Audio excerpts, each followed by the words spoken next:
Hi friends, మనం చూస్తుంది puri beach అండి. ఇది ఇప్పుడు జనాభా చాలా ఎక్కువగా ఉన్నారండి. ఇప్పుడు ఉదయం కరెక్ట్గా చెప్పాలంటే మార్నింగ్ 5 అవుతుందండి. అయితే ఇంతమంది జనాభా మామూలు లేరండి. ఎందుకంటే దేవస్థానంకి వచ్చిన ప్రతి వ్యక్తి కూడా ఒక్కసారి సముద్రంకి వెళ్దాం అనుకుంటారు. అయితే రాత్రి వర్షం పడలేదండి. ఎక్కడ ఉండడానికి అవకాశం లేక చాలా మంది భక్తులు బీచ్ చూడడానికి వచ్చేస్తుంటారు. అలాగే వచ్చేసారండి అందరూ. అలాగే నేను కూడా వచ్చేసాను.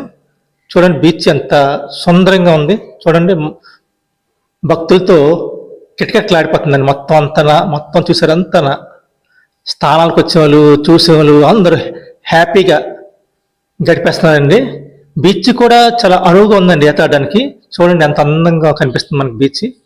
చాలా దూరంగా వెళ్ళిపోతున్నారండి. అదే భయంగా ఉంది, చాలా దూరంగా ఉంది. అంటే ఈతాడడానికి అనువుగా ఉందండి.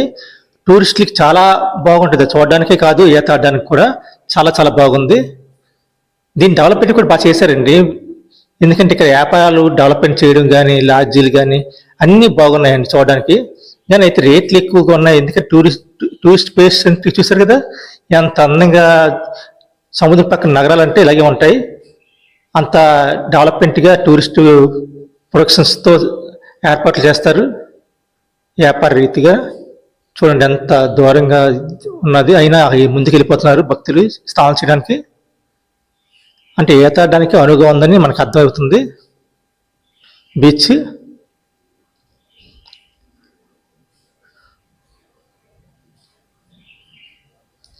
చూసారు కదా ఎంతమంది అండి, కిటకిటలాడిపోతున్నారు జనాభా.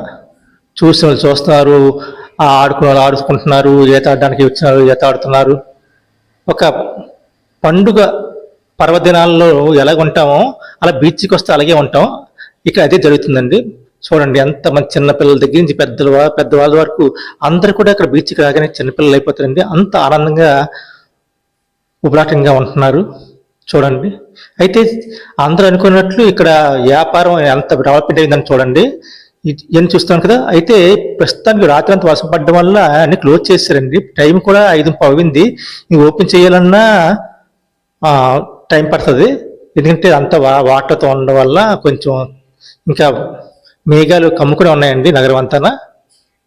చూసారు ఎంత వ్యాపారం అండి. అంతా సీ ఫుడ్కి సంబంధించినవి. తర్వాత సముద్రంలో దొరికే వస్తువులు, గవ్వలు, పూసలు రకరకాలుగా అండి.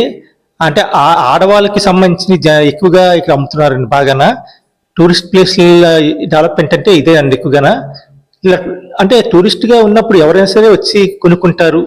నాకు ఇదండి చూసారు కదా. ఇక డెవలప్మెంట్ కూడా యాత్ర సందర్భం కొన్ని ఏర్పాట్లు కూడా చేశారు. అయితే ఇక్కడ కొంచెం అనుకున్నంత శుభ్రంగా లేవండి ఏరియా అంతా. ఇంకా కొంచెం ప్రత్యేకంగా తీసుకోవాల్సింది. మనం పూరి సముద్ర తీరంలో మనం పయనిస్తున్నాం. చూసారు కదా పూరి నగరం. ఇక్కడి నుంచి మనకి పూరి దేవస్థానానికి 2 కిలోమీటర్ల దూరం ఉంటుందండి. అందరూ అనుకున్నట్లు దేవస్థానం పక్కనే ఉందనుకుంటాం, కానీ కాదండి, 2 కిలోమీటర్లు నడాలా. అయితే రాత్రి అంతా వర్షం పడడం వల్ల చాలా మంది రాత్రే వచ్చేసారండి బీచ్ పక్క. ఎందుకంటే అక్కడ ఎక్కడ ఉండడానికి అవకాశం లేదు, లాడ్జీలు కూడా ఖాళీలు లేవు, ఉన్న రూములు లేవు. వర్షం మీద అలాగా వచ్చేసారు. ఈ విధంగా వెళ్ళిపోవచ్చండి పూరి దేవస్థానానికి.